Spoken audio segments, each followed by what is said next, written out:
ktorých krajinách Európskej únie podľa teba využívajú mladí ľudia najdlhšie služby tzv. Mama hotela? Myslím, že to nebudú severské krajiny.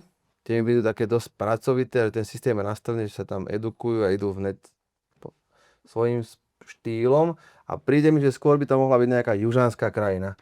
Tak si tipnem, že najviac dostávajú najdlhšie Mama hotely Španieli.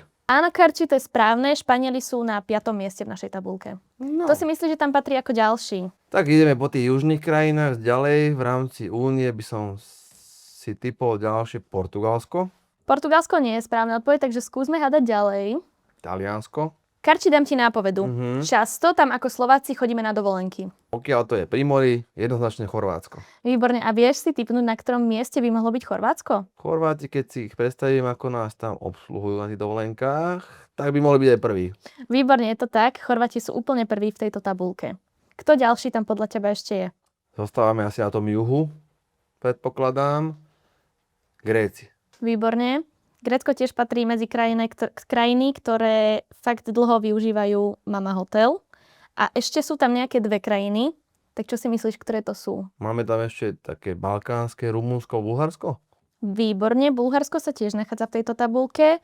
A čo si myslíš, čo je ešte posledný štát, ktorý tam chýba? Sedíme v tej krajine v tejto chvíli? Áno. No, tak to je Slovensko. Výborne.